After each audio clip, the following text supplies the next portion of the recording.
intento de crear un nuevo foco, un nuevo espacio, un nuevo foro de reflexión, inspirado directamente en lo que fue antaño el Foro Babel y el espacio de Lugano. Para lo cual hemos ido haciendo una serie de conferencias, una serie de encuentros, más que conferencias, yo creo que han tenido el formato de encuentro, de encuentros interactivos, en los que uno de ellos fue la presentación, un segundo lo hicimos en conmemoración con el manifiesto, con la firma del manifiesto de los 2000 ¿cuántos? 2300, eso me va de la cabeza. 2300, estuvo Santiago Trancón, y hoy está nos acompaña Antonio Santamaría, escritor, ensayista, es autor de varios libros y estudios sobre el nacionalismo, estuvo también en la génesis prácticamente de Foro Babel, y por lo tanto el formato que vamos a darle de todas maneras es un formato en el que hablará durante un espacio de 20 minutos aproximadamente, y luego después los someteremos a un intercambio de opiniones y de aportaciones que espero que sean activas y muy dinámicas y muy frescas todas ellas, y que no se extiendan demasiado. Tiene la palabra el señor Antonio Santamaría. Muchas gracias, Benito, por tus amables palabras. Bueno, en primer lugar, ahora como hace 25 años de la que funcionó, que estuvo operativo el Foro Babel, y ahora he visto, ¿no? Que me ha tocado, me ha hecho mucha ilusión ver a amigos y conocidos que hacía muchos años que no veía, algunos de los cuales hemos perdido ya muchos cabellos, y otros he visto que han encanecido, que ya han emblanquecido los cabellos. Y en fin, 25 años es un cuarto de siglo, ¿no? Y en fin, y se notan los efectos del tiempo, ¿no? Para hablar sobre el Foro Babel, yo titularía, ¿no? Si se le puede llamar conferencia, la titularía Una mirada histórica sobre el Foro Babel y las reacciones políticas sobre lo que supuso el Foro Babel. Por tanto, mi exposición la dividiré en dos partes. En la primera haré una breve historia del Foro Babel, y en la segunda expondré lo que en mi modesta opinión son las reacciones políticas que se pueden extraer de aquella experiencia. El Foro Babel, para explicarlo, hemos de ponerlo un poco en el contexto, los precedentes, por decirlo así, y el contexto histórico de la época. Como, en fin, centrado mucho sobre la cuestión lingüística. Hemos de tener en cuenta que el franquismo, como todos bien sabéis, durante el franquismo la lengua y la cultura catalana estuvo prohibida. A partir de los 60, eso es cierto, hubo una cierta apertura del régimen con respecto a la aparición pública de la lengua catalana, sobre todo en revistas, en el disco, el fenómeno de la nueva cançó, en fin, en la radio, en fin, una cierta permisividad del franquismo, ¿no?, con respecto a la lengua catalana, que sin embargo no era lengua oficial, ¿no? Y la única lengua oficial era el castellano.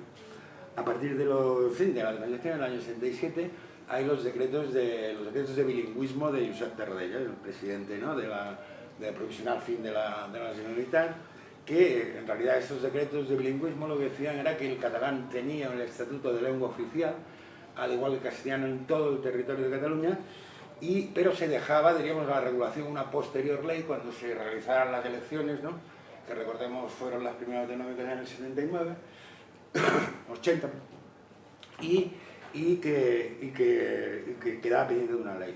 Esta ley se hizo, es la Ley de Normalización Lingüística, que se hace en el año 1983, que estamos en un periodo de mayoría absoluta de Pujol, al menos en la Generalitat de Cataluña.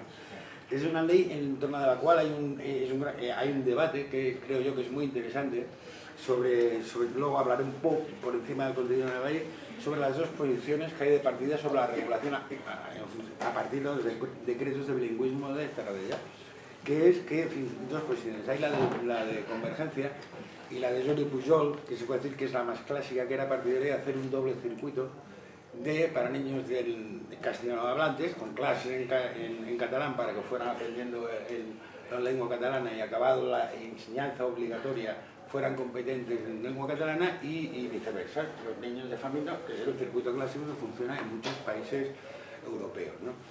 Sin embargo, aquí, tanto, ¿no?, yo diría que no creo yo que desde la izquierda, en concreto del colectivo de Rosa Sensat, de pedagogos, vinculado y Marta Mata, ¿no?, vinculada, de cuyo portavoz político era Marta Mata, vinculado al Partido Socialista, ellos decían que no, que esto sería separar a los niños separar a los niños en función de su lengua y en realidad añadía Marta Mata en función de su origen social, porque los niños de lengua catalana, de lengua materna catalana, normalmente suelen pertenecer a las clases medias altas, y los niños de lengua castellana, salvo excepciones, son de barriadas obreras que pertenecen a la clase trabajadora, a la clase obrera, y que se quedarían una escuela de dos niveles, para niños ricos, para niños pobres.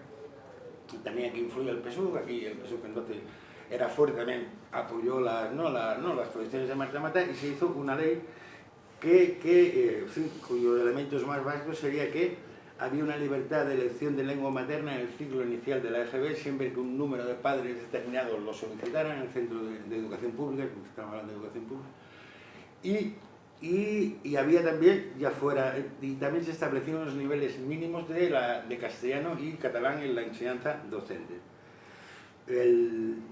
Eso se hace con una cierta flexibilidad, una cierta ambigüedad, en realidad se deja bastante margen a los centros docentes a la elección, y en realidad, por lo que yo he leído y con maestros que he hablado, pues en realidad diríamos el centro docente, ya fuera de primario o de secundario, se adaptaba un poco al medio social en que estaba. Si estaba en un barrio, diríamos, del Hospitalet, pues normalmente la lengua vehicular del centro era el castellano, pero se hacían sus clases en catalán, y al revés, estaba en Olot, en Vico, en Ribes del Freser, allá representa que la lengua vehicular era más bien la catalana, con sus clases en castellano.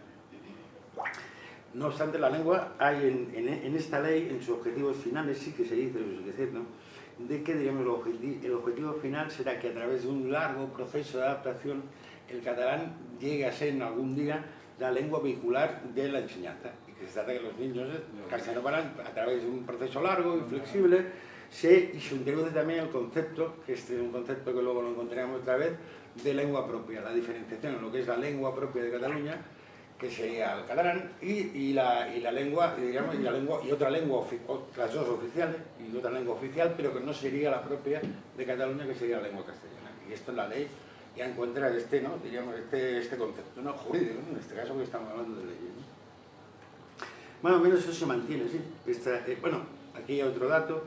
El abogado vinculado a la extrema derecha, Esteban Gómez Rovira, planteó un recurso de inconstitucionalidad contra esta ley del 82, pero que aquí sería muy largo explicar todas las vicisitudes jurídicas, ¿no?, de todo esto. Finalmente lo que sí que ocurre es que en el año 1994, 11 años después, el Tribunal Constitucional dicta una sentencia diciendo que esta ley del 83, la ley de normación lingüística, es constitucional y es legal, y rechaza, por decirlo así, el recurso de inconstitucionalidad que había presentado este abogado. Otro dato para entender en el contexto de estos años es la aparición en marzo de 1981 del manifiesto de los 2300, que agrupaba un grupo de intelectuales, de profesores, algunos de izquierda. Los más conocidos son Amando de Miguel y Jiménez dos Santos, que luego, poca broma, le pegaron un tiro en la rodilla a los de Terra Lliure por haber hecho este manifiesto. Él acabó luego como exiliado, por decirlo de algún modo, en Madrid, y luego inició un periplo. Él venía del mundo ácrata, a través de la revista Ajo Blanco, luego inició su periplo particular, que le ha llevado a la extrema derecha, pero que cada cual es libre de conducir su vida y sus ideas como mejor le parezcan. Venía del sur, ¿eh? Sí, que a la vez estaba vinculado también al mundo anarco. Pero todo este contexto que hemos dicho de la ley de normalización lingüística del año 83 se rompe en los decretos de inmersión lingüística de marzo de 1992. Se amparan estos decretos, que son de la Generalitat, se amparan, diríamos, en la LOCSE que se había aprobado en octubre de 1900, que es una ley estatal, del octubre de 1990, que amplía las competencias, por decirlo sencillamente, las competencias de las administraciones autonómicas, en este caso de la Generalitat, en materia de enseñanza. Entonces, amparándose en esta ley, se hacen los decretos de inmersión. Esos decretos suponen en realidad el cierre de la doble línea escolar que existía hasta aquel momento, y que toda la enseñanza será, diríamos, ¿no?, en lengua catalana, excepto, diríamos, una hora o dos en las clases, ¿no? Se argumenta, ¿no?, o ideológicamente se argumenta, esta medida diciendo que el catalán, como es la lengua propia de Cataluña, es lógico que sea también la lengua propia de la enseñanza digamos, de la escuela. Esto, diríamos, estos decretos, el autor, ¿no?, o el artífice, o el que haga estos decretos es Joaquín Arenas, que era una persona de una larga trayectoria en el mundo, en el ámbito del nacionalismo lingüístico catalán, porque había sido, dentro de Òmnium Cultural, que es una entidad creada en los 60, ¿no?, que reúne, diríamos, a la flor y nata del nacionalismo catalán. Él ya se encargaba del SEDEC, que era el servicio de enseñanza o relación que tenía el Òmnium con los centros docentes y con el mundo de la enseñanza, habida cuenta que muchos miembros del Òmnium Cultural pertenecían, eran profesores, eran maestros, pertenecían al mundo de la enseñanza. Este hombre es fichado por la Generalitat, estamos en mayoría absoluta de Jordi Pujol, y le encarga de hacer eso. Estos decretos suponen, de algún modo,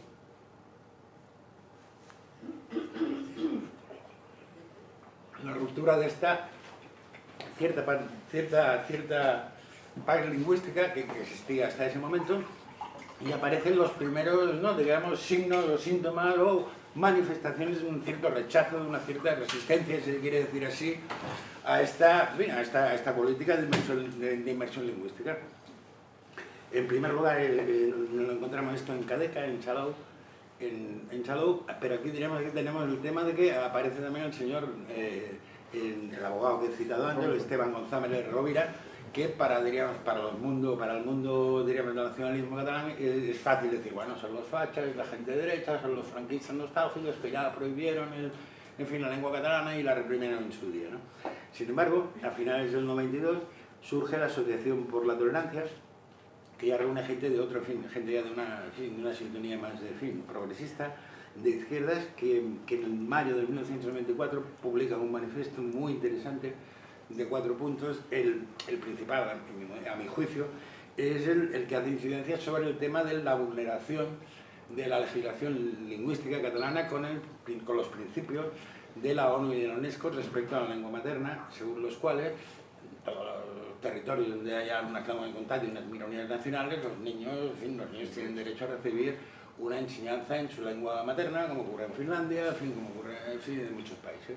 Y en este manifiesto sí que señala, ¿no?, diríamos, esta cuestión. Poco después también aparece, en mayo de 1994, la Asociación de Profesores por el Bilingüismo, que también será una entidad muy activa en ese sentido y, un poco girando sobre estas cuestiones. Poco después, en el otoño de 1995, se crea, en torno a un bar propiedad de nuestra amiga que presente, Benito Padilla, un grupo de opinión que se tomó el nombre del bar, del establecimiento, que se llamaba Mogambo, me imagino que no era a la película. Que sería por eso, ¿no? Y a partir de aquí se constituye el núcleo fundacional, por decirlo así, ¿no?, a mi juicio siempre, de Foro Ober, ¿no? Aquí estaban, la composición del grupo es, en cierto modo, significativa, ¿no? Está Francesc Carreras, catedrático en Derecho Constitucional, en aquel momento era vocal del Consell Consultiu de la Generalitat a propuesta de iniciativa per Catalunya Verds, y era un hombre de una inequívoca trayectoria progresista, porque había sido militante del PSUV, era un conocido miembro, prominente, histórico, por decirlo así, miembro del PSUV, y de hecho es iniciativa quien lo es, ¿no?, en un órgano importante, ¿no?, el consultivo de la Generalitat, ¿no? También estaban, pero no, habían también representantes de las revistas culturales que en aquel momento eran bastante activas en Barcelona, ¿no?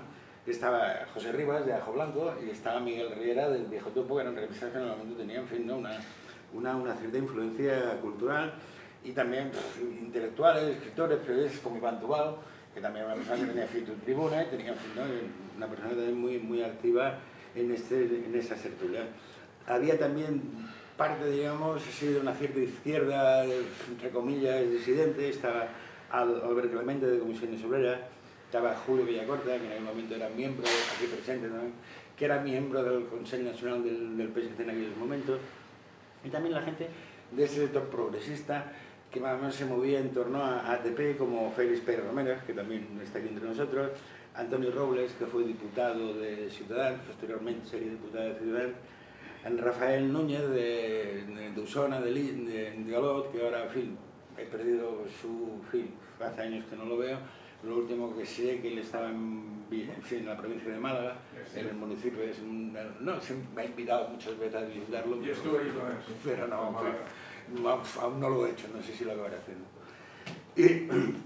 Y en este, diríamos, en este caldo de cultivo, o en este contexto, aparece el 13 de diciembre de 1996, lo que se puede decir el primer fin, no, lo que propiamente se puede llamar la fundación, la creación del Foro Babel. Esta es una idea de Miguel Riera, del viejo topo, decir esto, ¿por qué no hacemos unas jornadas de debate sobre estos sectores que a raíz desde los decretos de inversión del 92, que en realidad, me he olvidado decir, estos decretos de inversión se han de interpretar en el marco de un giro, diríamos, nacionalista de la vieja convergencia. En aquel momento ya están apareciendo una nueva generación de líderes convergentes, donde está el Madí, donde está Fío Mas, donde está el Kiko Oms. Es una segunda generación convergente que son, diríamos, que aprietan más y que serán luego, de hecho, los protagonistas del giro soberanista independentista de la convergencia puyolista. Que de hecho los decretos de inversión y esta legislación lingüística creo yo, se han de interpretar en este giro, ¿no?, nacionalista que está haciendo convergencia, en fin, aquellos momentos cuya expresión, o una de sus expresiones sería en 1998 la Declaración de Barcelona, junto al Partido Nacionalista Vasco y al Bloque Nacionalista Gallego y tal. Pero eso esto nos llevaría, en fin, llegaría muy lejos. Total, que Miguel Riera propone esto, todas, ¿no? Todo, en fin, ¿no? El grupo de Mogambo, esas asociaciones que, ¿no?, asociación por la tolerancia, intelectual, en fin, gente que, ¿no? Y se hace este encuentro que se hace en el Centro de Cultura Contemporánea de Barcelona. Es una reunión muy numerosa, que asiste, diríamos, mucha gente, incluso que desborda de qué modo las expectativas de los convocantes. Toma el nombre, aquí está la reproducción del nombre de Foro Babel, porque en el momento se estaba haciendo una exposición sobre Bruegel, y uno de los cuadros, los filmes más conocidos de Bruegel, justamente del Foro Babel, y como hablamos de las lenguas y del bilingüismo y todo esto de un día. Parece que fino que está, y se adoptó justamente por esto el nombre, la denominación de Foro Babel. En esta reunión hubo un debate muy intenso de análisis de análisis de la situación, sobre todo centrado en la política lingüística, en el que se prefieren muchas críticas a la izquierda oficial, al PSC y Iniciativa por su falta de empatía, por su falta de concordancia, en realidad por su connivencia, por su subordinación a los postulados del nacionalismo lingüístico que en aquel momento estaban impulsando con fuerza, dando convergencia, sobre todo convergencia de Unión y Esquerra Republicana, y como tanto los partidos de izquierda, el Partido Socialista e Iniciativa pues no escuchaban. Si de todo eso se decidió crear un grupo estable de debate. Había una sensibilidad, había gente dispuesta, había ganas de continuar, ¿no?, de continuar debatiendo, discutiendo o intervenir en el tema, y se dijo de crear ese espacio. De todos modos, el 28 de febrero de 1997 se publicó un artículo en El País titulado Foro Babel, firmado por Francesc de Carreras, Félix Pérez Romero y Miguel Riera, en el que más o menos dieron a conocer a la opinión pública esto de que se había creado un foro de debate sobre esa cuestión lingüística que en aquel momento estaba en el candelero. Hemos de tener en cuenta el contexto de aquellos años. En febrero de 1997, al entonces Consejo de Cultura Pujals dijo que se tenía que hacer una nueva ley del catalán. En cierto modo, Pujals tenía razón, porque si nos fijamos bien, y había gente que lo había escrito y lo había denunciado así, los decretos del bilingüismo, desde el punto de vista jurídico, significaban un vaciado de la anterior ley y del régimen de bilingüismo y de cooficialidad entre ambas lenguas. Y que, en fin, había un flanco jurídico de que alguien, con cierto, diríamos, análisis jurídico, pudiera, diríamos, plantear un recurso en este sentido. Por tanto, de hecho, había prisa. Los decretos de inversión, en realidad, se aplican en septiembre del del curso del 93, 93-94, y en marzo ya hubo un anteproyecto de ley, entonces lo llevó el Consejo en guitarra, llegó a un acuerdo con el PSC, hubo una filtración a la prensa, aquello rompió, y al final se dejó aparcado. Esto que ya prácticamente se había hablado con el PSC en marzo del 93, y la hemeroteca no miente, ahí está. Y sin embargo, años después, en febrero del 2007, se vuelve a plantear esto, en realidad con una cierta base jurídica, ¿no? Entonces, en ese contexto de debate de que se tiene que hacer una ley del catalán, aparece el 30 de abril de 1997 el primer manifiesto del Foro Babel. Es un manifiesto en el que, diríamos, se defiende el bilingüismo y hay una crítica muy de fondo a la política lingüística que ya, de hecho, se anuncia con los decretos de inmersión del 93, pero que ahora se quiere darle ya forma o cuerpo, diríamos, en fin, cuerpo legal, cuerpo de ley como nueva ley de política lingüística de Cataluña. Ese manifiesto tiene un gran impacto, está firmado por 90 intelectuales de mucho prestigio, no diré todos, pero entre ellos está Eduardo Mendoza, está Joan Marcé, está Juan Antonio Goytisolo, los hermanos Terence y Ana Moix, Félix Azúa, Eugenio y Carlos Trías, Victoria Camps, Gabriel Jackson, Paco Fernández Buey, Juan Ramón Capella, Rosa Regás, Esther Tusquets, Albert Boadella, los hermanos Rosa María y Xavier Sardá, Sánchez, bueno, en fin, y muchos más, ¿no? ¿Qué quiere decir esto? Que era el sector de la intelectualidad de izquierda, de la, si me permitiera la expresión, la flor y nata,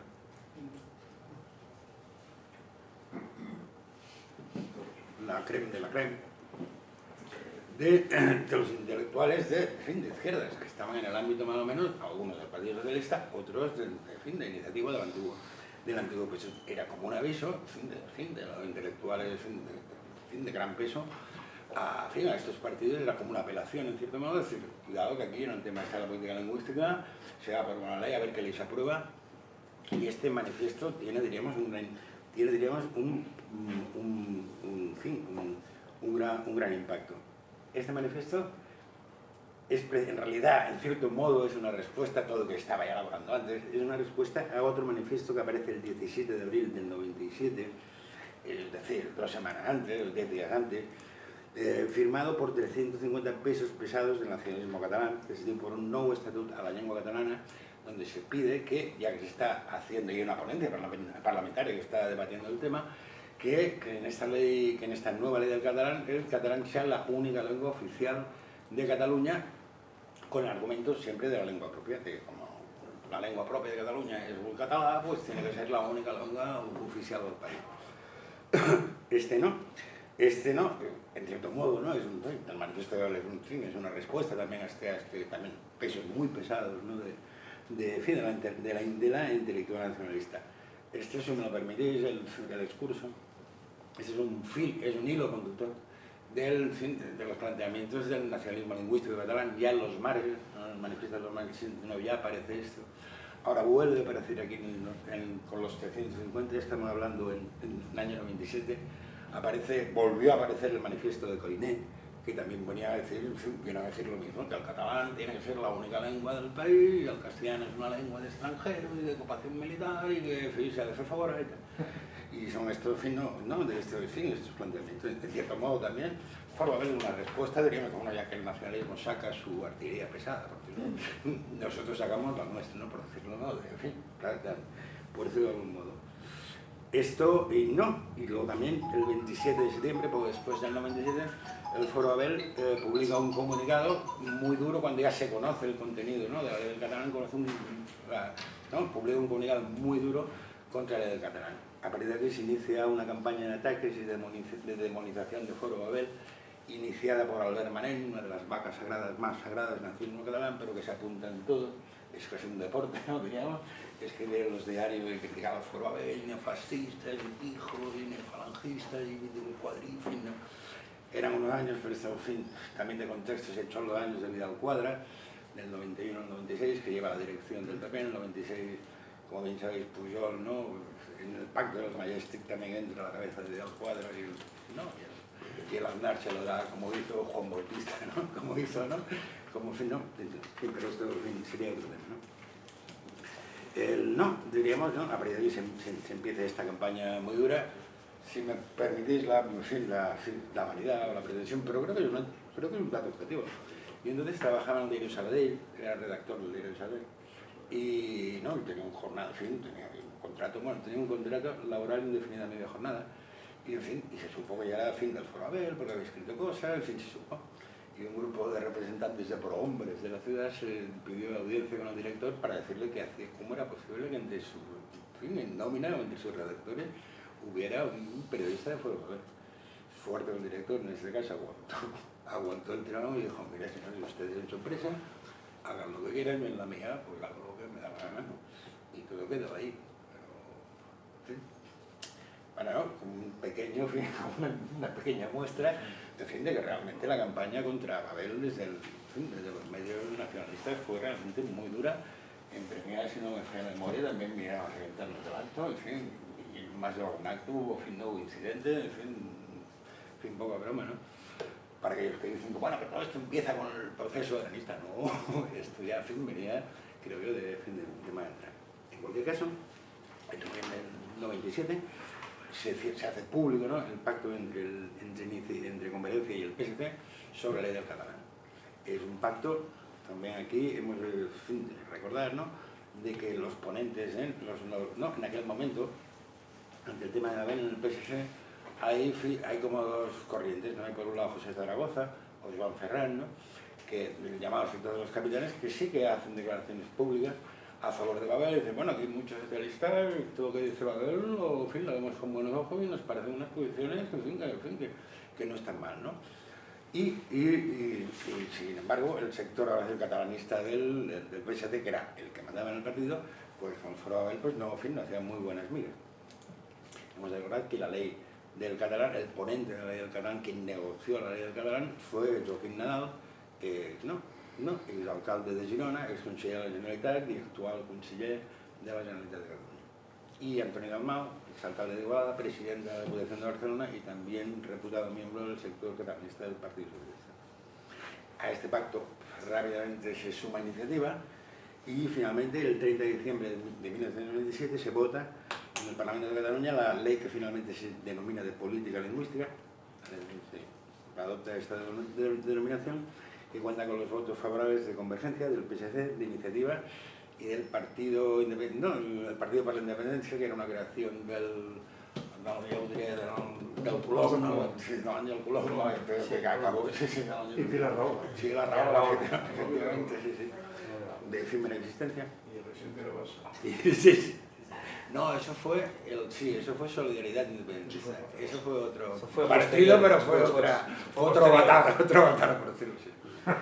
Y con la abstención del único representante del PSC, que se habían acabado de extinguir de Iniciativa, y los votos por motivos diametralmente contrarios del PP y de Esquerra Republicana. Esto en fin, se aprueba la ley.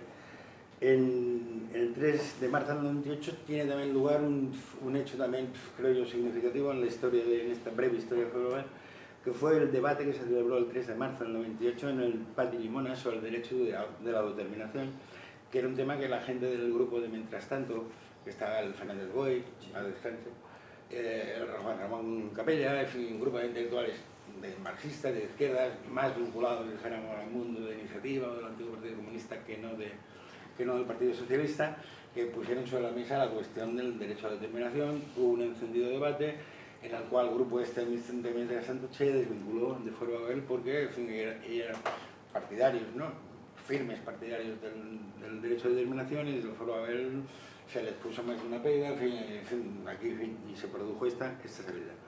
En cualquier caso, el 20 de junio de 1998 se publica el segundo manifiesto de Foro Babel, que va más allá de la cuestión lingüística, formado por cerca de 500 ciudadanos, entre ellos media docena de regidores del Partido Socialista y de Iniciativa, y titulado por un modelo de país que iba más allá de la cuestión lingüística, planteaba la cuestión, los ejes, por decirlo así, de este nuevo modelo del país enfrentado al modelo nacionalista del país en aquel momento, yo diría como ahora hegemónico, en torno a 4 ejes que eran la ciudadanía, el pluralismo, el bilingüismo y el federalismo.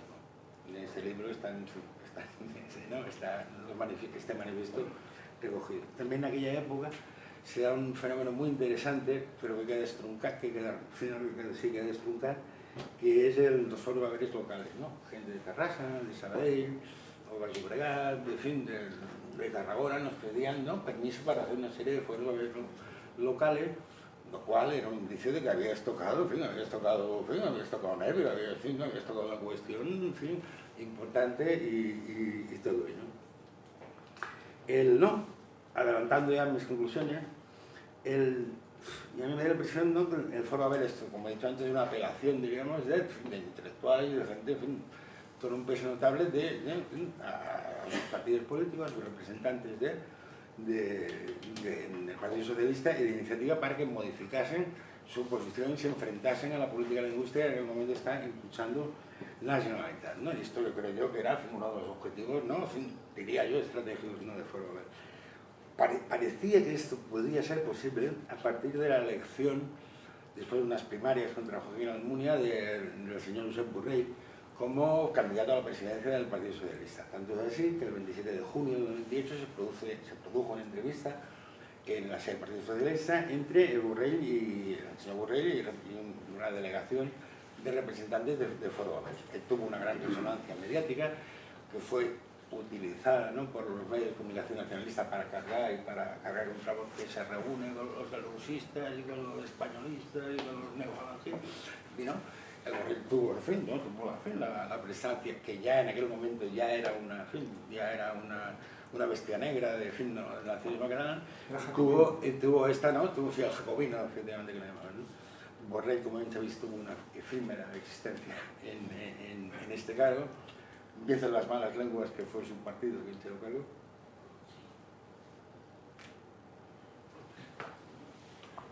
Y a partir de aquí, el foro Haber, propiamente dicho, en fin, deja, ¿no?, de desaparecer, excepto por el libro este que dejó el rastro, ¿no?, de, fin, de su existencia. Ahora, para acabar mi intervención, en mi opinión diríamos los efectos o las lecciones, ¿no?, que creo yo se pueden extraer de aquella experiencia, ¿no? Desde el punto de vista, vamos a decir, mediático e ideológico, yo creo que se rompió, diríamos, un tabú sobre el debate lingüístico que existía en aquellos momentos en la sociedad catalana, e incluso se pretende disputar la hegemonía ideológica de que el nacionalismo catalán tiene, diríamos, en fin, en aquel momento, sobre todo entre la intelectualidad, ¿no? También, y eso creo yo que es muy importante, se rompió la identificación entre la crítica al nacionalismo catalán y a la disidencia lingüística con la derecha, con la extrema derecha, con el españolismo, porque la gente que venía, al menos de Foro Haber, prácticamente éramos todos de la gente que veníamos de izquierda y que teníamos toda una trayectoria de izquierda y por tanto todo y que si no les hicieron acusaciones de que éramos en fin, ¿no?, pero en fin, éramos todos gente de izquierdas, ¿no? Y en ese sentido diríamos, ¿no?, se abrió un gran debate en la sociedad catalana. En fin, yo tengo una pila así de recortes de diarios, se creó, no se rompió, ¿no?, ese tabú, se pudo defender más bien esta posición. Ahora bien, desde el punto de vista político fue un fracaso, a mi juicio, mientras los partidos nacionalistas en aquel momento Convergencia y Esquerra apoyaron a sus intelectuales en el combate, ¿no?, por decirlo así en términos de Gramsci, de esta posición ideológica que había entre la gente de Foro Haber y los intelectuales del nacionalismo, mientras estos intelectuales nacionalistas catalanes encontraron el apoyo de su partido, la gente de Foro Haber, sus partidos que tendrían sido el PSC de Iniciativa, no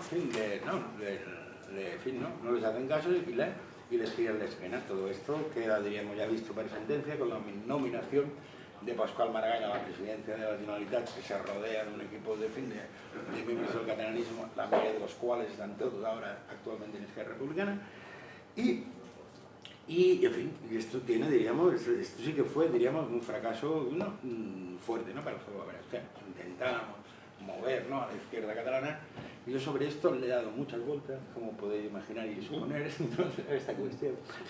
Yo, en fin, yo he visto que la única pista que he encontrado es que la política lingüística también catalana, por ahí, la que actualmente sigue vigente, tiene una parte de la izquierda. Por un lado, el concepto de lengua propia, que es central, ¿no?, en toda la justificación, en toda la argumentación ideológica del fin, ¿no?, de esta política lingüística, viene del PSOE, que es un concepto que elaboran Vallverdú y los intelectuales del PSOE, que no es un concepto de convergencia, no es un concepto que venga de la derecha catalanista, de la derecha catalana, de Fidesz-Convergencia. No, esto es una creación de presión. Lo de no crear las leyes escolares y, en fin, y esto viene al PSC, que es Rosa Sensat. O sea, también, entonces, como es posible que la izquierda, no, bueno, también si vemos en cómo se conforma la política lingüística catalana, hay la pieza, efectivamente, del nacionalismo catalán, de que en aquel momento representa Convergencia y Unión, pero también hay, en fin, hay el peso que, en fin, que en la elaboración de toda esta política, pues también tiene la izquierda, y es la única, o una de las explicaciones que acierto a encontrar de por qué, diríamos, o sea, esa situación de subordinación o de supuesta subordinación de la izquierda a los postulados del nacionalismo lingüístico catalán, ¿no? Para acabar, yo no sé qué gano, para acabar, no sé si he extendido los 20 minutos. Y creo que también, otro, en este caso en el capítulo de los efectos, las consecuencias, este fracaso, diríamos, político, ¿no?, de Ciudadanos también tiene un efecto que es, a mi juicio, la creación de Ciudadanos. Años después, ¿no?, poco después, de hecho, de la desaparición del Foro Babel, hay otro núcleo, otro de impulsores, que se reúne aquí en la Plaza Real de Barcelona, en un restaurante que se llama el Transmista, de ahí su nombre, no porque se dedicaran a disecar animales, no, era porque el restaurante se llamaba así. Y aquí data el nacimiento de Ciudadanos, una fuerza política donde diríamos, hay una parte importante del Foro Babel que se mete en ella y colabora en ella, y son uno de los promotores y los impulsores del movimiento. Ahora bien, estos Ciudadanos creo que es un buen tema para otro debate. Para otro, no, hay otro debate, hay más debates pendientes sobre... Y para ya finalizar del todo, perspectivas actuales, 25 años vista, un cuarto de siglo después, para ser muy breve, realmente muy breve, por la guerra judicial, las sentencias judiciales, ha perdido todo esto, ha habido toda una guerra judicial que daría para más de un volumen, de una obra en varios volúmenes, en la cual, bueno, aquí ya veremos que es el Constitucional, de momento el tema de la sentencia del 25% de las clases de lengua castellana en la enseñanza, está pendiente del Constitucional. Recientemente el actual presidente de la Unión, Pere Aragonés, una visita a la Unión Europea, le recordaron que había una sentencia pendiente, a ver qué hacía con ella. Se le ha recordado también de las instituciones europeas, está todo pendiente de lo que diga el Constitucional, no sabemos cuándo, pero en fin, aquí hay fin, ¿no? Esto también es el producto de una larga lucha que muchas asociaciones, mucha gente afín, ¿no?, ha llevado a cabo, ¿no?, que se cantó victoria, por otro lado, demasiado pronto, se cantó victoria demasiado porque luego, pero esto excede el ámbito de esta conferencia que es que ha habido un pacto ahora.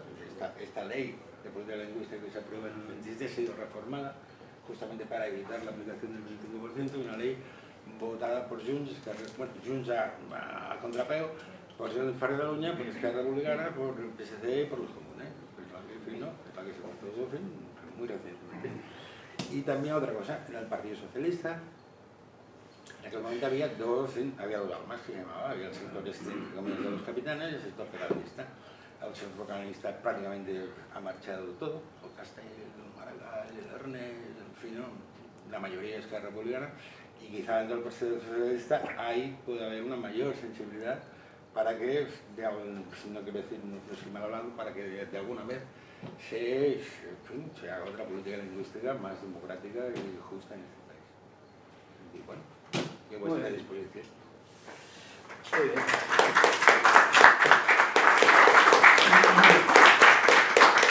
Muchas gracias por la intervención. Vamos a abrir ahora un turno de palabras, de réplicas, contrarréplicas y tal, pero que espero que sea, al menos desde aquí, lo suficientemente fresco, no nos extendamos mucho, por favor, para que podamos abordar y que todo el mundo tenga derecho a hablar y expresar su punto de vista. Hay algunos temas que ha tocado que se tocarán en próximas, dijéramos, encuentros, ¿no? Hay un tema que has tocado de forma colateral, pero absolutamente imprescindible y necesario, recuperar todo el debate que hubo en el Partido Socialista, y en una próxima encuentro de este tipo será Julio Villacorta quien nos exponga o haga una conferencia, un encuentro, ¿no?, sobre ese punto en cuestión en concreto. Y luego hay otra cosa que quería decir, aprovecho que ya hablo, pues hay una cosa que has dicho y que es importante, en fin, preguntártelo, porque lo has hecho al principio y has dicho, es evidente o algo así, no recuerdo el giro que has utilizado, que el franquismo prohibió la lengua catalana, es decir, eso que no, por eso digo que es importante al menos aclararlo, que jamás se prohibió, al menos de forma explícita. En las escuelas, en la República había clases de catalán, castellano. No, pero Franco, a ver, Franco y sacaba el catalán. eso es otra cosa. Pero, sí, a ver, vale, ahora ya. Mira, Por favor. perdón, Sí. en el año 64-65, que yo era padre de Claret, había una línea en catalán y otra en castellano. Yo, que venía de una familia andaluza, me metieron en catalán.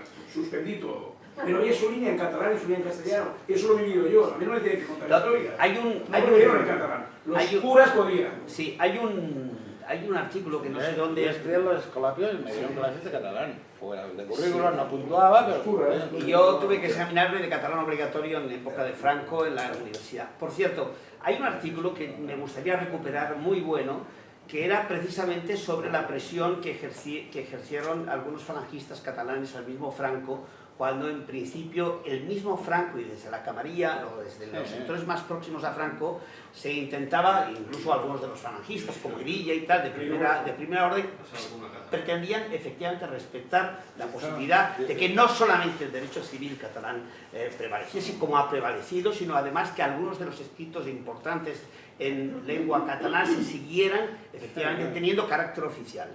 Y fueron algunos falangistas, precisamente catalanes, de aquellos que podíamos decir de Socarrel, quienes presionaron a Franco por el riesgo que suponía secesionista el seguir manteniendo la posibilidad de que se pudieran seguir expresando de forma oficial en catalán. Hay un artículo por ahí y bastante bueno. Sí, Sevilla, Vidruejo, el sector Dionisio Vidruejo. Dionisio Vidruejo tiene en sus memorias, Sí. se refiere a esto, él explica en sus memorias, casi unas memorias, titulan la obra, y él dice cuando era el servicio de propaganda de la Falange, y había en aquel momento la revista Destino, que era de los catalanes de Burgos, que es un grupo de intelectuales catalanes, muchos de ellos catalanistas, la mayoría de ellos provenientes de la Lliga. Y alguno condenado precisamente por ofender al catalán. De la Lliga Regionalista, y hacen la revista, es el grupo esto. Explica que cuando a finales de enero del 39 entran las tropas franquistas en Barcelona, van preparadas con propaganda y con catalán, la sardana y todo esto. Explica Voy. Y que son los militares, dice él, que dicen, no, esto de catalán nada, que eso es cosa de baratistas, y aquí castellano es la lengua del imperio, y a tomar todo el chaval. Pero justifica... Dice en sus memorias, Dionisio Vidruejo.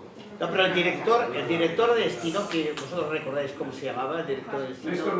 Néstor Luján, efectivamente, fue condenado, creo que fue el año 50 y pico y tal, por un artículo suyo ofendiendo al catalán.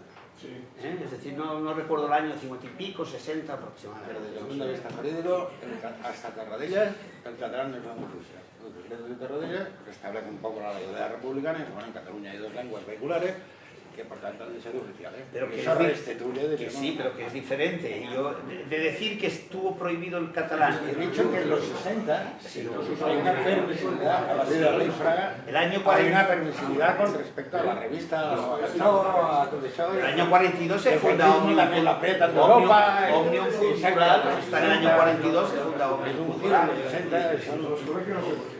Sí. Sí, solamente... Levántate para que te veas. Vale, para apoyar un poco lo que está diciendo Antonio, os tengo dos frases. Una del año 38. Sí. El carácter de cada región de España será respetado, pero sin perjuicio para la unidad nacional, que la queremos absoluta, con una sola lengua, el castellano, y una sola personalidad, la española. ¿Quién dijo esto? Francisco Franco, del año 38. Y en el año 2020 hay una persona que dice: conseguir que el catalán sea la lengua común de conexión, mientras que en cada casa se se mantenga su lengua materna, solo faltaría. Es el objetivo de país en el que hemos de estar todos. Esto lo dijo la Consejería de Cultura Consal en el año 2020. Exactamente es lo mismo, y lo que se pretende, tanto en un caso como en otro, es que la utilización en el espacio público como lengua oficial sea monolingüe. En la época de Franco era el castellano, y en la época, como siguen los nacionalistas catalanes, es que es el monolingüismo. Mira que Antonio Robles lo había puesto en un artículo que mucha gente lo hizo casi por exagerado, y nosotros era absolutamente bien. Sí, yo no voy a intervenir más. Di tú, Velasco, sí. No, bueno, yo lo que quería decir es que hace poco salió en Libertad Digital un artículo que, el artículo no me acuerdo, pero... Levanta la voz, por favor, si no, ya ves muy mal. Bueno, estoy hablando de un artículo que salió en Libertad Digital, que el título es lo que yo estoy pensando desde el primer momento. El título era "Solo nos queda la calle". O sea, solamente la única apoyatura que tenemos es la voluntad de la gente de lengua castellana de Cataluña de conservar su lengua.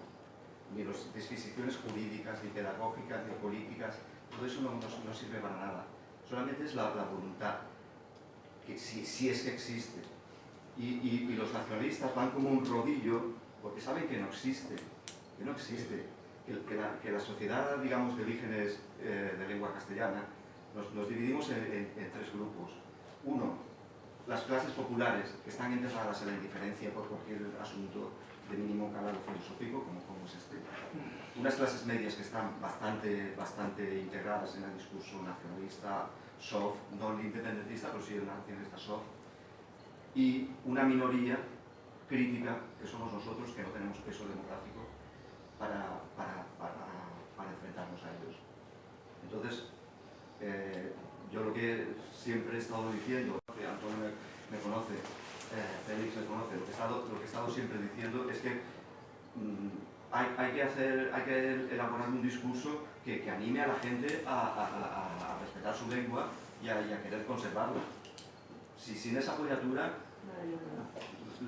lo ha comentado el ponente antes, que al final todos los movimientos de Foro Babel, de tanto intelectual, tantos manifiestos, al final los partidos políticos no se han interesado. ¿Por qué? Porque no hay base social. En fin, esto es lo que Pesimismo total. Sí. Pero vamos a ver. Mira, yo estaba estudiando una carrera ahora, la dejé en la Universidad de Barcelona, y yo soy catalán. Pero no obstante, yo hacía preguntas en castellano y a mí la profesora en general, el profesor, me contestaba en castellano. Lo cual, si pides que te piden, no me había ningún problema. Hay otro problema. Hay cantidad de entrevistas en TV3 que entrevistan a un señor en catalán, contesta en castellano, pregunta en catalán y todos tragan. Menos el otro Menos la Cayetana. Menos la Cayetana, exactamente el otro día que dio una lección genial. ¿Me entiendes? Entonces, claro, no solo la voluntad. Dice, oye, te vamos a entrevistar. Si me entrevistas, pero me entrevistas en castellano. Todos tragan, o muchos tragan.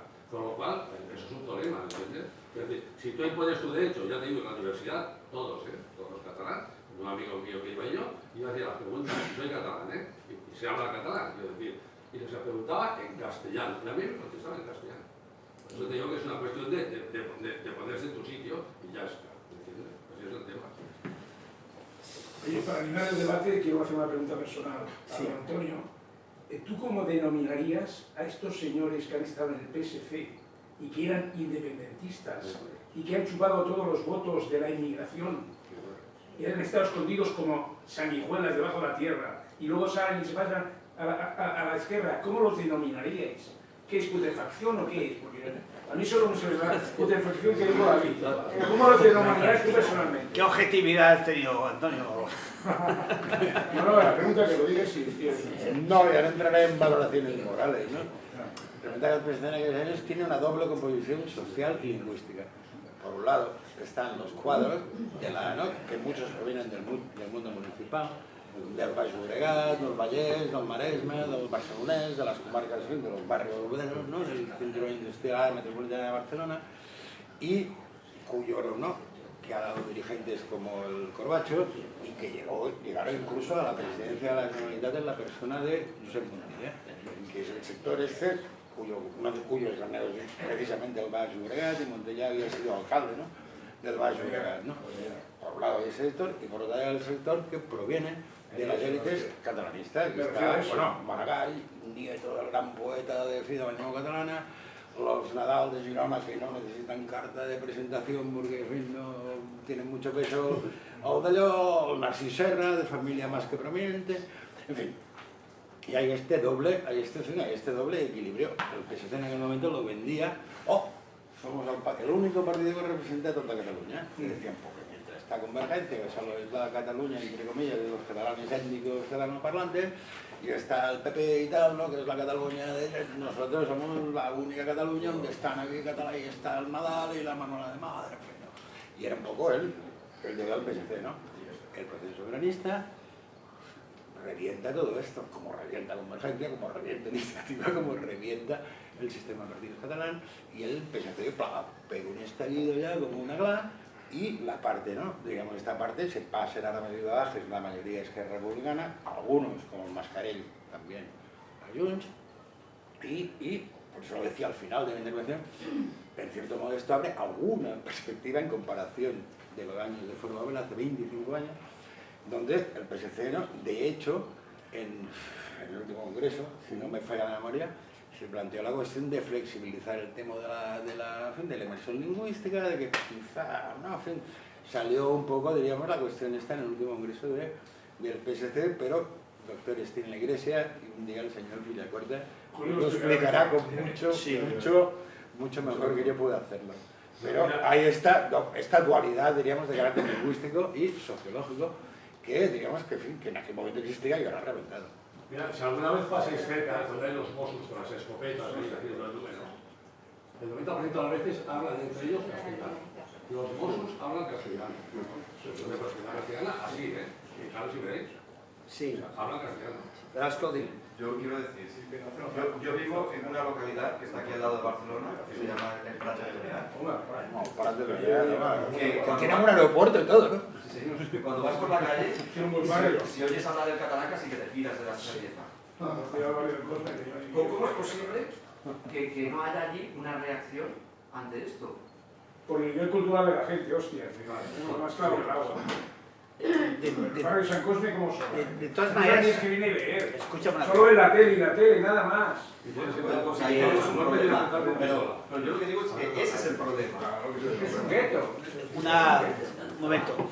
Volviendo a la exposición de Santa María, yo pienso que es interesante y quiero que me explique un poco, es decir, el ver que en estos... A ver, nosotros partíamos cuando se crea Foro Babel, efectivamente, y cuando se crea sobre la base de unas tertulias anteriores y de la Asociación por la Tolerancia y del hecho de la Asociación de Profesores por el Bilingüismo y de algunas expresiones absolutamente minoritarias y muy criminalizadas prácticamente desde el origen por parte de un sector importantísimo de la sociedad, no solamente de la gestión pública, sino incluso de la sociedad. Es decir, te encontrabas con compañeros en los centros de estudio, en los centros de trabajo, en que efectivamente no solamente te criminalizaban, sino que te excluían. Claro, por eso tú eres un exponente de eso, siendo director del Diario de Sabadell. Entonces, lo que... No, y era redactor. Redactor, perdón, sí. Lo que sí quiero decir es que, sin embargo, y como contrapartida, yo creo que hay un balance interesante, que es que toda esa acción, toda esa gestión, toda esa acción que se llevó a cabo sobre la sociedad civil por parte de algunos organismos, por algunas creaciones que hicimos, tuvo un resultado positivo. Es decir, tuvo un alto, o sea, no nos podemos quejar, porque tuvo un alto nivel de receptividad. Tanta receptividad tuvo, y de forma tan rápida, que fuimos, o fueron, quienes fueran responsables, incapaces de gestionar el éxito del mensaje. Hubo un mensaje importante, es decir, que es la exclusión de una serie de ciudadanos por razones de lengua, en definitiva, por razones de lengua. Y eso produjo un éxito importante, es decir, un éxito político. Si se gestionó bien o mal, la vista está que se gestionó bastante mal, pero es evidente que la receptividad existe en una sociedad plural como es la catalana y que efectivamente ha dado sus resultados positivos. O sea, fuimos muy aceleradamente. O sea, se crearon tolerancias, se creó Acadeca, se pasó casi sin solución de continuidad a Mogambo, se pasó casi sin solución de continuidad a Babel, y casi sin pensarlo y sin respirar llegamos a Ciudadanos. En pocos años. Mientras tanto, Televisión TV3 iba criminalizando, salía, que me he acordado ahora de María Dolores Genovés, cuando estaba Pepe Rivas, Carlos Trías y compañía, salió aquello del Sumaríssim 477, que no sé si os acordáis de ese episodio, de esa serie, de ese capítulo, en donde efectivamente se ponía de relieve cómo algunos de los principales representantes que estaban, hijos de los que fueron del Foro Babel, fundadores del Foro Babel, habían participado en la sublevación franquista. Fue aquel famoso, no sé si no os acordáis, Sumaríssim 477, de una periodista llamada María Dolores Genovés, que hace poco ha fallecido. Sí, por eso digo que la criminalización era constante, ¿no? Pero sin embargo, el nivel de receptividad, ¿no? Antonio, yo creo que era... de reflexión con el primer manifiesto. Hostia, Félix Verdugo, tío. Sí, claro. Esto, hostia, aquí lo he dicho los nombres, ¿no? El Eduardo Mendoza, el Juan Marcé, hostia, son superfascistas, hostia, y conocidos en el mundo y en el mundo entero, en el mundo mundial, ¿no? Claro. Y eso, sería un punto de reflexión y ya lo he dicho, para preparar el libro, Francesc de Carreras me pasó un dossier así de recortes, en fin, ¿no? Fue un éxito mediático, sin duda, pero un fracaso político. Fue un éxito mediático, pero un fracaso político. Un fracaso. El balance que está en la medida que el objetivo de Foro Babel, político, en este caso, era mover a los partidos de izquierda para que rompieran con el nacionalismo lingüístico. Y no lo conseguimos. Y ahí echamos toda la carne. Claro. Pero la convocatoria fue a la gente de izquierdas, el CCC era la gente de izquierdas, solamente. La Victoria Camps y el Eugenio Trías, para descanse, tiraron muy fuerte del tema y fueron criticados y se les dijo de todo, de cuatristas, neofascistas, pijos lagos divinos, pijos estos de izquierda, los de falangistas. La campaña fue muy dura. ¿De Sumaríssim 400 cuántos? Sumaríssim 477. Esto sí que Vale la pena verlo, ¿eh? Pero eso dio del mundo este de la asociación de Cauce, cuando todo este, en fin, ¿no? Y entonces esta paradoja de que eran, en realidad, es el ambiente fijo de los intelectuales que eran de izquierda. Sí, por supuesto, sí. Yo había recibido clases de Francesc de Carreras cuando era miembro, cuando escribió un libro en los años 60 que se llama Reflexiones ante el neocapitalismo, que lo escribió él con Jordi Borja y con algunos otros, y nos venían por los institutos, entonces estaba yo estudiando, y nos venían pues haciendo filiación, ¿no? Ese proselitismo para incorporarnos al mundo comunista, en definitiva. Primero había estado Capella, pero estaba en Capella. el Fernández Boy, la vaca más sagrada del marxismo español, o sea, que era, en fin, eso sí que, ¿no? Eso sí que, en fin, Sí. Y llama la atención esto, en fin, os sorprende que desde esta apelación la izquierda catalana dijera, yo paso de todo.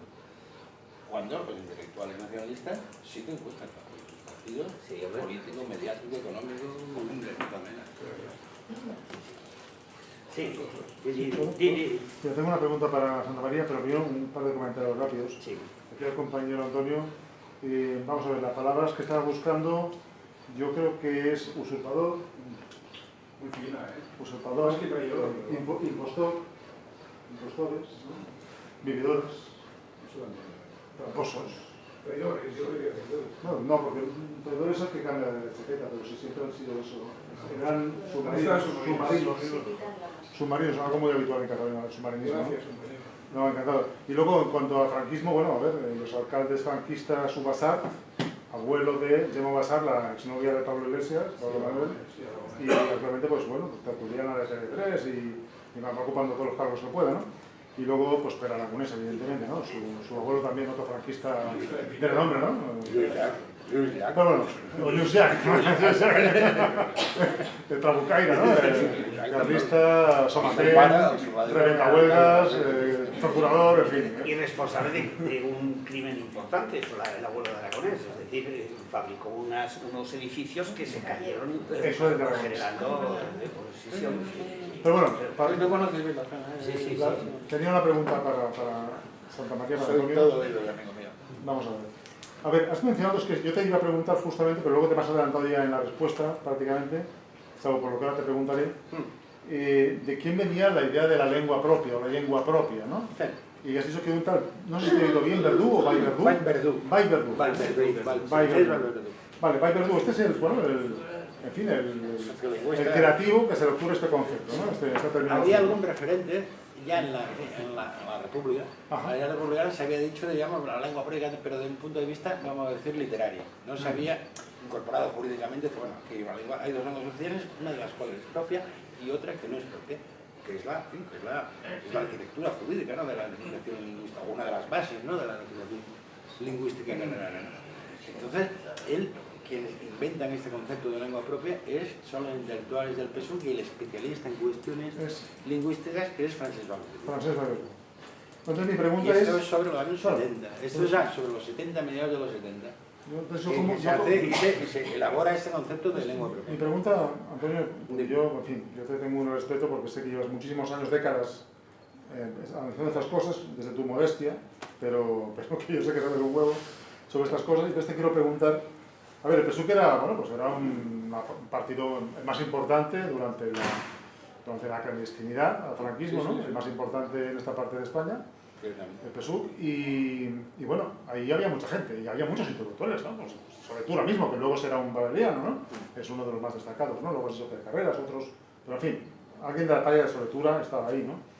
Y bueno, y tan importante era que fue el ponente constitucional para la Constitución por parte de los comunistas españoles, ¿no? Soletura de un apoyo externo, pero ¿perdón? no es que Soletura de un apoyo externo. Sí. Él no estuvo en la ni firmó y tal igual, pero en la Pero prensa pero en la prensa externamente sí que nos dio un apoyo y dijo que era legítimo, que sí. eran los fachas, que era una discusión legítima, que él se escuchaba por Babel y que en fin, que pasaba, que estaba habiendo un debate, que era interesante y que democráticamente, en fin, y nos dio un apoyo pero externo. Entonces, para centrar el tiro, no, la verdad. Para centrar el tiro y aprovechar que te tengo, pues valga la redundancia, a tiro, ¿no? ¿Cómo es posible que en ese partido tan importante, con tanta gente, con tantos intelectuales, como tenía a la sazón, cómo es posible que le aceptaran todos los demás? Porque este Vallverdú, a ver, aparte de por este concepto, no sé si tiene algo más que ha hecho conocido. Diría que más bien no. Diría que tiene obra publicada. En fin. Bueno, pero hay otros que han hecho más artículos y que han perdurado más que los suyos. Entonces, ¿cómo es que esa idea, ese conceptillo, bueno, se impone? Logra ser hegemónico, por usar tu terminología gramsciana, ¿cómo es que llega a ser hegemónico dentro del PSUV? ¿Cómo logra esa hegemonía? Bueno, es una buena pregunta. Muy buena pregunta. El PSUV, hemos de tener en cuenta que el PSUV es dos cosas en aquella época. El PSUV, a finales de la dictadura del franquismo, el PSUV es, por un lado, un partido comunista, que es el Partido Comunista de Finlandia, pero por otro lado también es un frente antifranquista, y hay mucha gente, y de hecho el choque es un semillero, mucha gente que estuvo militando en el PSUV, que luego ha acabado militando en otras formaciones, en otras fuerzas políticas, y en fin, podríamos poner mucho el Piqué mismo del PP, en fin, mucha gente, ¿no? Porque tenía esta composición de fuerzas políticas. El PSUV, yo creo que es algo parecido a lo que antes comentaba el compañero con respecto al PC, un sector de la intelectualidad, de la joven intelectualidad de aquellos años. Estamos también en el contexto de los años finales de los 60, en fin, de aquellos años. Hay un sector muy importante de la juventud, sobre todo, ¿no? Con estudios superiores, universitarios, catalanoparlante, uno de cuyos exponentes, por decir mucho, es Rafael Ribó, que llegaría a ser el máximo dirigente proveniente de una familia de banqueros, en fin, ¿no? Y también en el PSUV ocurre, tiene también esta, parecido al PSC, esta doble militancia. El PSUV se aguanta de alguna manera como en la lucha antifranquista. Cuando el PSUV juega a fondo la carta de la transición democrática, en el 81 el PSUV revienta.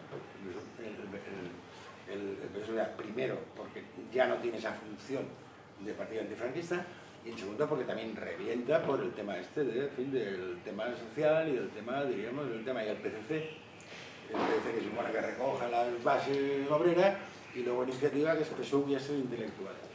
Sin embargo, la cuestión queda pendiente es cómo dentro del Partido Comunista o de este ámbito el nacionalismo penetra de esta. Hay hipótesis, como el franquismo había perseguido tanto a la lengua catalana, era una reivindicación democrática. Sí, lo era, realmente, ¿no? mitad de la población habla en catalán, entonces es lógico que el catalán sea oficial en catalán. Pero, sí, y por eso digo, esto de lengua propia es una concepción que el Pujol diu, hòstia, qué guapo es. El Pujol la coge y la adapta, pero la procedencia es esta, mira, eso. Oye, Y más allá, habría que pensarlo más, habría que darle más Ya vueltas. lo haremos. Las élites del PSUV y el PSC siempre han sido nacionalistas o independentismo disfrazado. Para paralizar primero el movimiento obrero. Querían paralizar el movimiento obrero. El PSUV era para eso. Hombre, por favor. de todas maneras, en la fusión del Partido Socialista Unificado de Cataluña hubo un componente ya nacionalista prácticamente de sus orígenes. Es decir, desde Comorera y Pallars y compañía, Que a Guti que le hicieron hablar en catalán. aportaron, pero yo quería decir que también es cierto que a partir del año 56, es decir, con el sexto congreso del PC, hay también un cambio de estrategia que está bastante sometido a la estrategia internacional de la Unión Soviética. El pacto por el Consejo de Fuerzas Políticas de Cataluña, que se forma, dijéramos, como consecuencia de la Asamblea de Cataluña, se crea el Consejo de Fuerzas Políticas de Cataluña, no es ni más ni menos que el intento de representación de lo que sería la política de la Unión Soviética en el sentido de reconciliar a sectores que habían sido absolutamente irreconciliables en la Guerra Fría. Eso se produce por primera vez en el año 56. Y ahí, en realidad, esa política de reconciliación nacional que defiende Santiago Carrillo a nivel de Estado, diríamos así, por decir algo, en Cataluña se traduce en intentar vitalizar algo que estaba químicamente muerto y políticamente era un estercolero, que era prácticamente algo que no existía, que era el sentimiento nacionalista. Estaba fuera, en algunos casos, pero era casi residual. Es más, algunos de los fundadores de Òmnium Cultural eran abierta, clara y descaradamente fascistas. Es decir, habían apoyado el franquismo en el año 42, o sea, ni más ni menos.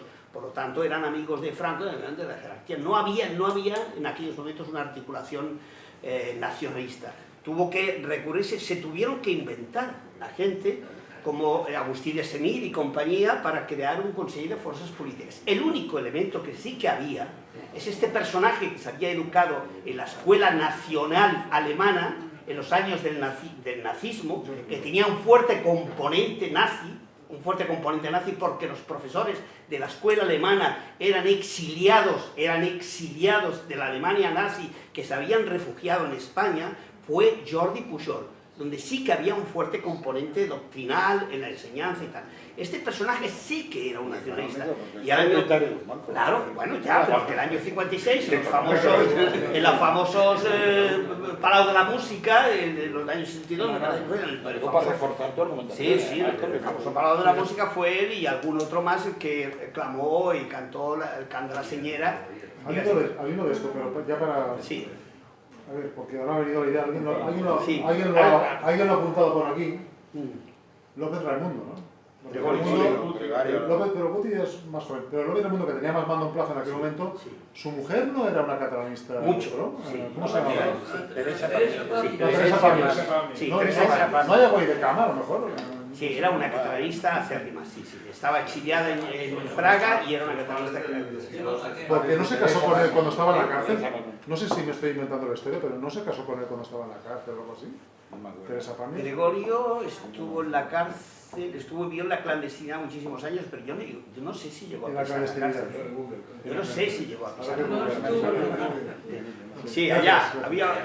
No, Espera. quiero decir una precisión. Sí. El concepto de lengua propia, que yo coincido que es totalmente central, surge por primera vez, está documentado en el Estatuto de Régimen Interior de Cataluña en 1933. Sí, de la Sí que es República. verdad que Valverdú recupera lo de desarrollo, Sí. pero la canonización, digamos, práctica del tema, que siempre se habla del pacto de Majestic, pero nos olvidamos que hubieron muchos pactos, Jordi Pujol y Felipe González, fue en un pacto entre González y Jordi Pujol. En esta reunión se canoniza el tema. Se acepta por Felipe González el concepto de lengua propia. Vale, pero eso es un acuerdo entre ellos, porque la Constitución no habla de lengua propia. Pero, a ver. Y es lo que tenemos que el estatuto sí. Pero la Constitución. Si tú tienes, En términos si el de gobierno de propio, no sirve España, para nada. si los gobiernos de España no se enfrentan a esta cuestión, Pero la no son última- los ciudadanos los que Sí, decidimos. déjame acabar. Después, si quieres, La última prueba de ello lo tenemos, Sí, sí, que sí, lo que ha sucedido con las sentencias del 25% de al menos, lo que era las lenguas, que está pendiente del Tribunal Constitucional. Si los gobiernos de España no se enfrentan a esto y cuando tienen la oportunidad eluden la cuestión por cuestiones partidistas, de todas formas, un dato que nos acabo para ser optimistas. Hay un giro importante en el tema del bilingüismo. Me consta que la Junta Directiva, por ejemplo, de Periodistas Esquerra, está por apoyar la sentencia del 25%. Seguramente porque ya prevén que la sentencia va a ser favorable al recurso. Seguramente. Pero ya está previsto en la primavera del año que viene unas jornadas dedicadas exclusivamente desde el punto de vista técnico a la inmersión en Barcelona y otras a nivel europeo, en el Parlamento Europeo, creo que es en la Comisión Europea, a nivel europeo y Unión Europeo también sobre el mismo tema. O sea, que esto está en cuestión, totalmente está en cuestión, y ahí, en la sentencia del Tribunal Constitucional del 25%, yo creo que nos jugamos el sí o no de España. Porque si el Tribunal Constitucional, en algo que es tan claro, no nos da la razón, yo, mejor que con la maleta nos vayamos a otro sitio. Espera.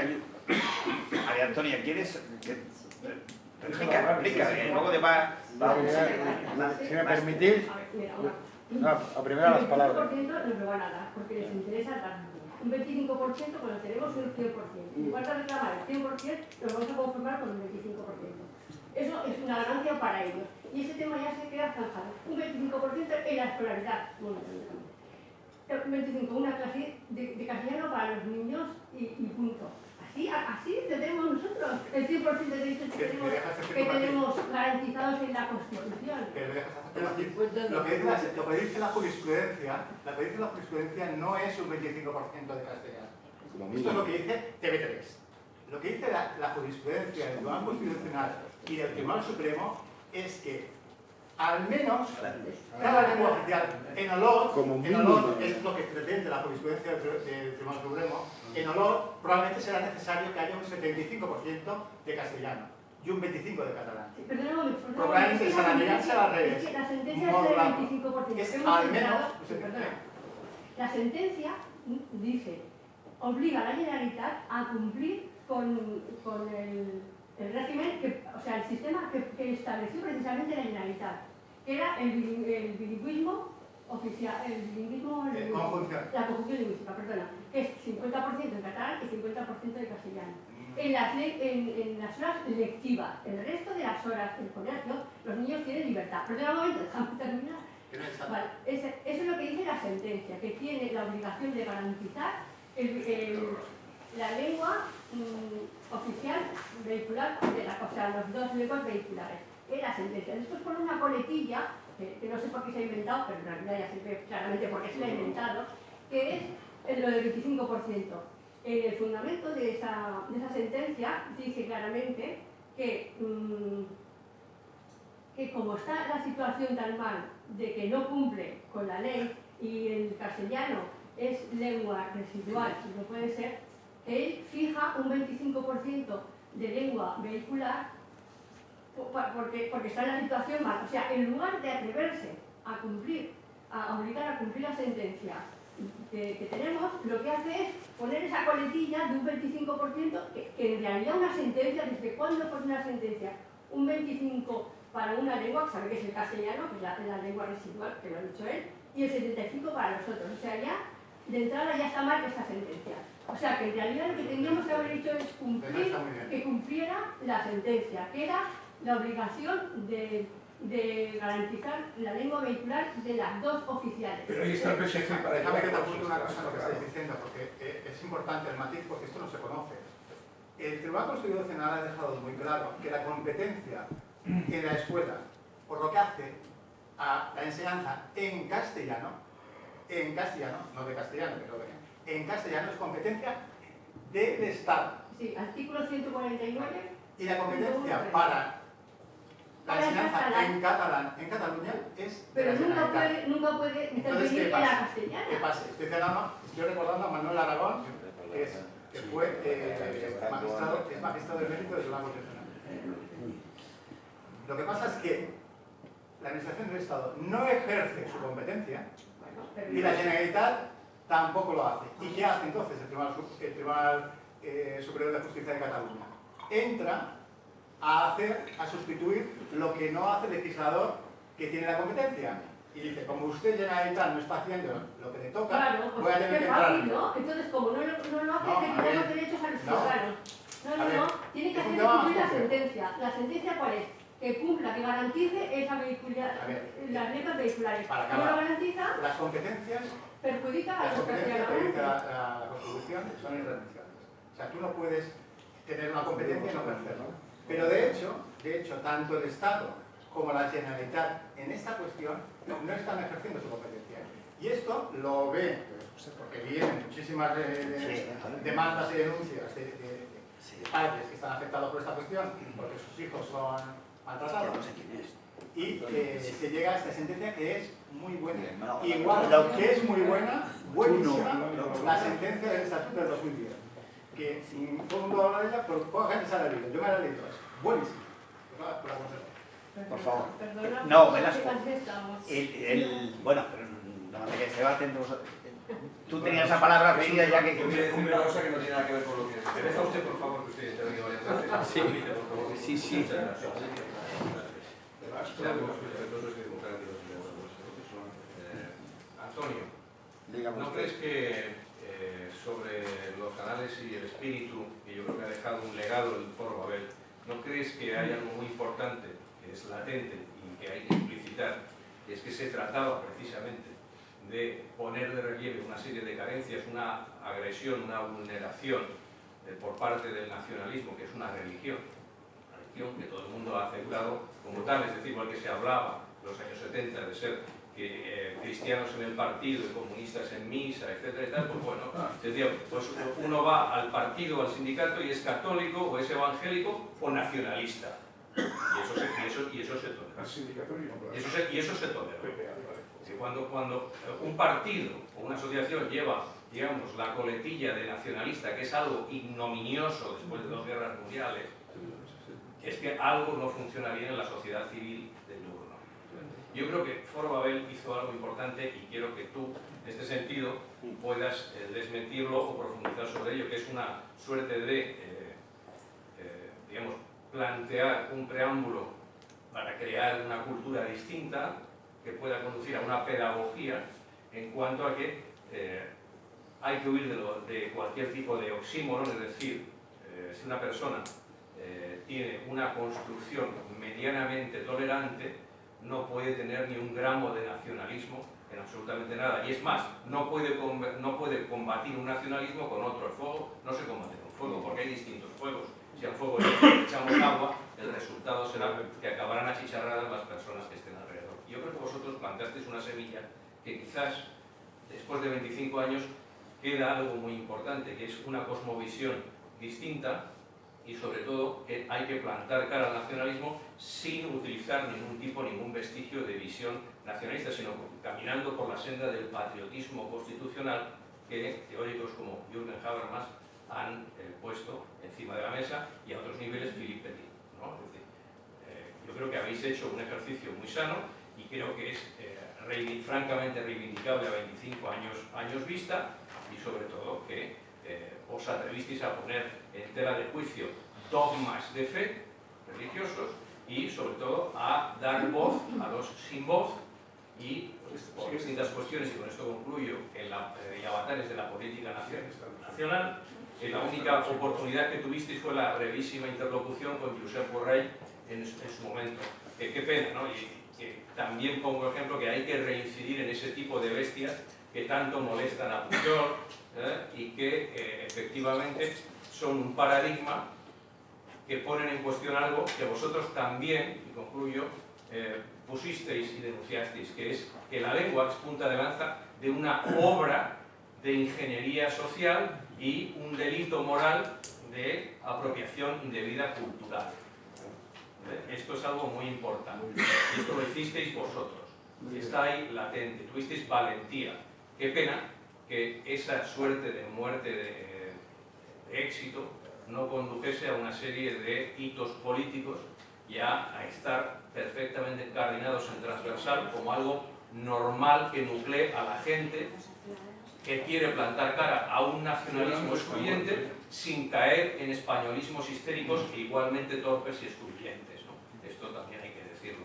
Y yo doy las gracias y reivindico a todos los involucrados del Foro Babel para que levantéis bien la bandera y de alguna forma el legado pueda pervivir documentalmente, testimonialmente y sobre todo porque creo que van a venir tiempos donde vamos a ser nuevamente necesarios, no un Babel, sino 1, 2, 3, como dijo Joan Ferran en un artículo del diario El Mundo en el año 98, un Babel, 2 Babeles, 3 Babeles. Yo, en fin, dos observaciones para completar, que quizá para iluminar o para completar lo que fue Foro Babel, dos cosas. La primera, que tuvimos también una experiencia política, que lo tuvimos después, ¿no? Pero en fin, ocurrió en aquel momento. Fue en el momento cuando se promulgaron, se aprueba la ley del catalán, de repente que hay movimientos, sobre todo en la judicatura española y sobre todo en torno al defensor del pueblo, que en aquel momento era Álvaro de Miranda, un prohombre, ¿no?, del Partido Popular. Pero en aquel momento el Aznar era el primer mandato y dependía, ¿no?, de Paco del Maestri, dependía de Jordi Pujol, dependía de Jordi Pujol para continuar en la Moncloa. Total que alguien tan prominente, padre de la Constitución como Peces Barba, indicó en conferencias y en artículos de que si alguien presentaba un recurso de inconstitucionalidad sobre sobre la ley del catalán, la ley de política lingüística, ¿no?, del 97, si alguien lo planteaba, que tenía todos los... ¿no? Esto se llevó al defensor del pueblo, según Francesc de Carreras, que conoce muy bien el mundo de la judicatura española, de la cual, en fin, él es miembro, dijo que hubo órdenes directas del Aznar para detener el recurso de inconstitucionalidad y para que hubiera quizá derogado, ¿no?, diríamos, la ley de catalán, de la cual colgaba la inversión. En realidad colgaba, ¿no? Todo que se hizo al revés, pero en realidad, jurídicamente.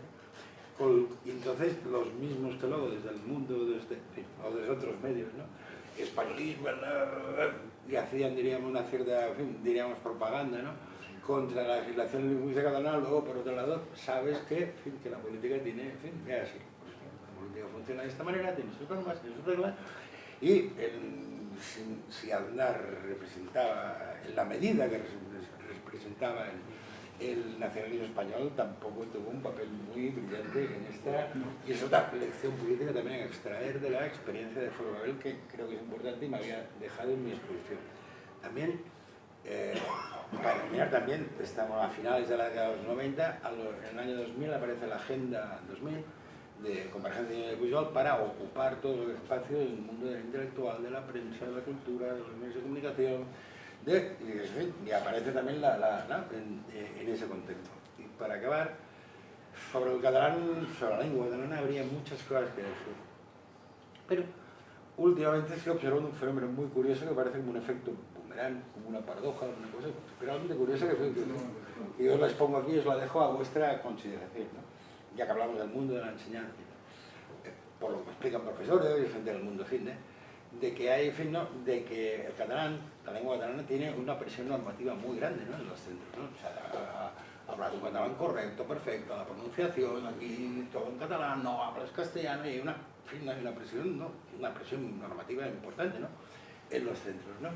Y que los adolescentes, en fin, por la propia adolescencia, es la rebeldía, el rechazo, no sé qué, no sé.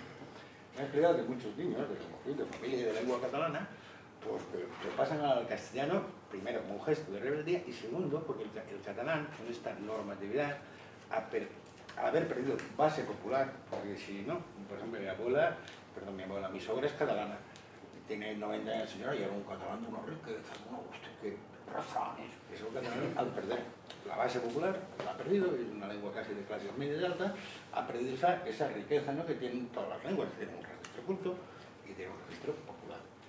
Y el castellano tiene ese registro popular. Entonces, a muchos jóvenes de lengua catalana, les seduce eso. Estoy para ir de juego, ir de discoteca, y el catalán proporciona, facilita esos recursos que diríamos que la lengua catalana, por cómo ha ido todo, no les proporciona. Esto ahora es una preocupación enorme enorme de los estrategas de la política lingüística catalana, porque ven esto, también el tema de las redes sociales, donde el catalán es ampliamente mayoritario, y ahora es una preocupación dentro de los estrategas de la política lingüística. Usted que está hablando con la juventud, hostia, inversión lingüística, hace 40 años con inversión lingüística, que los chavales de los patios, y es como un efecto boomerang. Un católico diría que en el pecado está la penitencia, pero es un fenómeno que, en fin, que ahí está.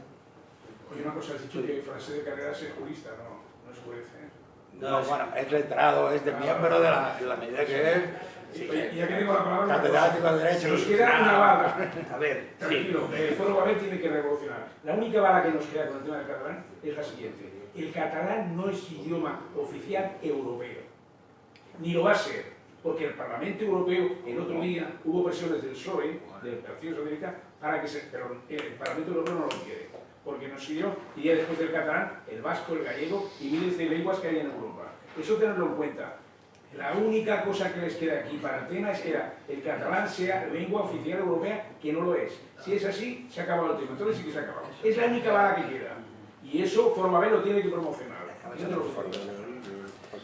Velasco, di. Yo quería decir dos cosas. Una, que estamos en una situación que es el sistema político que tenemos. La Constitución,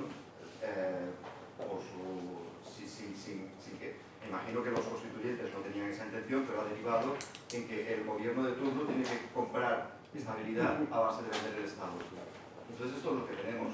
Y esto lo tenemos con Sánchez, pero lo tendremos con Feijóo y con cualquiera que venga. Y salvo los periodos, los intervalos de los paréntesis de mayorías absolutas, a lo mejor se ralentiza un poco, pero esto es lo que hay. Y luego otra cosa que quería decir sobre nuestros discursos es que desde el principio nos hemos estado pegando dos tiros en el pie. Uno es el reivindicar el castellano a base de irse víctimas. El darle la razón al nacionalismo de que es verdad. El castellano es la lengua de los parias. Eso lo hemos hecho. Muchos negros y mucha honra, tanto que sí. Y no es así. O sea, clase media castellano hablante hay a patadas. Empresarios de éxito de origen castellano hablante en Cataluña hay a patadas. Y siempre nos hemos ido... muchas veces, no todos, pero por mucha de nuestra gente ha ido a ese rincón de hacerse la víctima de que el castellano es la lengua que se habla en San Cosme. Y la alta burguesía portuguesa también eso. Sí. Y el otro tiro en el pie que nos hemos pegado es el defender esto como una cuestión de derechos individuales. O sea, a esperar a que aparezca el padre que reivindique, que haga la petición. Y si no aparece, pues mira, pues ellos han ganado. Hay que reivindicar esto como una cuestión de obligación colectiva de una sociedad hacia uno de los valores, de sus valores culturales que tiene, que es la lengua española, castellana.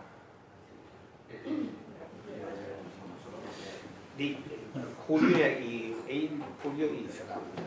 Yo no puedo ser optimista porque en fin, en esta reunión hay 20 personas, cuando hubiera gustado que hubiese 500 o 600 pues, tampoco es eso. Claro. De todas formas, no soy excesivamente pesimista. De entrada quiero apuntar que en los años 80 y 90 en el Parlamento de Cataluña nunca se habló en castellano. Desde que está Ciudadanos, tanto Ciudadanos como el PP como Vox hablan en castellano en el Parlamento. No deja de ser positivo. Y otro detalle, yo colaboro con una ONG de chavales con riesgo de exclusión social que opera en la zona del trabajo. Me vienen, yo soy profesor, les doy clases de apoyo para matemáticas, física, historia, lo que se preste. Entonces lo que sí me hace gracia es que los chavales de allí, que todos son de origen bengalí, pakistaní, magrebí, Marruecos o argelino, de donde sea, para ellos el idioma que utilizan para comunicarse entre ellos es el castellano. Les pregunto que por qué y me dicen, porque es más fácil. Pero en su casa hablan bengalí, urdu, hindi, árabe o lo que sea. En la escuela, enseñanza reglada en catalán, que por cierto, coincido contigo, se está haciendo antipático para mucha gente por el corsé excesivo que han colocado. Pero ellos, para comunicarse entre ellos, el castellano constantemente. Yo me pregunto si no es positivo empezar a hablar del fracaso de las autonomías. Eso es otra historia. Es otra sesión. Es un interesante tema para un martes. Julio y... No, quiero hacer una pregunta antes. A ver, mi pregunta es, el Foro Babel hizo muchas cosas bien, pero hay una que yo participé y estuve en la mesa. Sí. Cuando Maragall nos engañó a Foro Babel, acordaros en una comida que vino Ernest Maragall, que nos vayábamos para que fuera más suave que Pujol, y fue al revés, nos engañó a Foro Babel decirlo eso. Eso está en la historia de Cataluña. Tú no estuviste, él sí estaba en la comida, y este también. Sí, en el hospital. Ernest. Muy tramposo. A ver, Yo ya tengo 70 y no... Pero ya no. Es que a quien me la conteste quien quiera la pregunta, a lo mejor me lo estoy inventando, ¿eh? Antonio, el mismo Ernest Maragall que hace unos días ha dicho públicamente que Izquierda Republicana pide que el castellano esté prohibido en el Ayuntamiento de Barcelona. Que de hecho ya lo está. Os lo digo porque yo estoy dentro. Y en todos los actos, en todas las reuniones, yo diría que el 0,1% hablamos en castellano, el 99%, y si tú quieres ascender en el Ayuntamiento de Barcelona, uno de los requisitos sine qua non es que el 100% del tiempo que estás en el Ayuntamiento de Barcelona hables en catalán. El problema es ¿a quién votas ahí? ¿A quién votas? Si hablas en castellano, Julio, venga, y no te extiendas mucho. No lo he dicho yo, ¿eh? A ver, decía palabra. A ver, no voy a entrar en el fondo ni a medio palmo del tema, dado que Benito ya me ha emplazado públicamente que tendré mi sesión y que por lo tanto aquí me... Hombre, vale la pena que tengas tu sesión porque es un personaje que ha sido un referente, dijéramos, en este campo. A modo de cuña publicitaria. No, a mí has hecho una síntesis muy apretada, que fuera justo, y yo creo que ha sido correcta. Y lo digo con cierta satisfacción por tu valoración final, que nadie lo ha dicho hasta ahora. El Foro Babel fue un fracaso. Esto algunos lo tenemos muy claro, no se ha dicho en ninguna parte, quizás en pequeños ambientes y pocas personas, pero fue un fracaso. Fue la madre del cordero de todos los males que vinieron después, porque detrás del Foro Babel vino Ciudadanos y se acabó. Es lo que acabó fracasando todas nuestras esperanzas. Y hago la cuña publicitaria para lo que yo diré en el próximo. Estás incitando a la gente para que venga a verte. Muy bien. Ponerse continuará. Muy bien. Sí, porque yo creo que es un tema, es un debate importante abordarlo de forma monográfica. Digamos, al Foro Babel le faltó dirección. No la tuvo. Y si la tuvo, lo que tuvo, lo hizo mal. Y ya ya para que vengáis el próximo día con más gente. No faltaremos.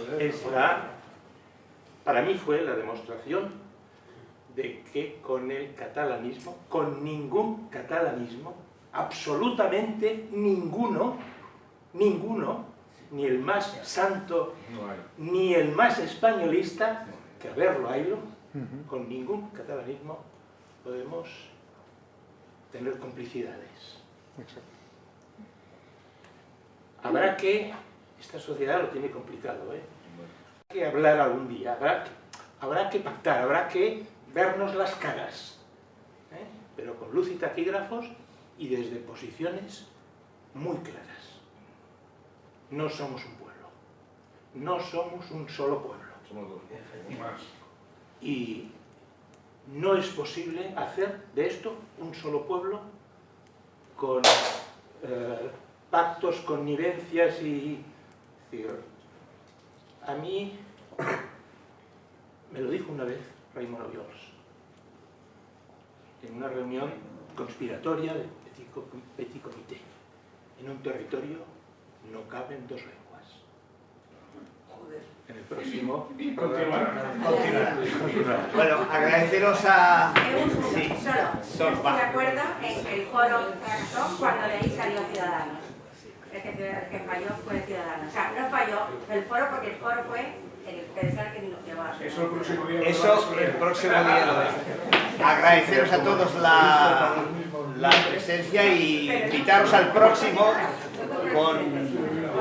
con Julio Villacorta como ponente. Muchísimas gracias.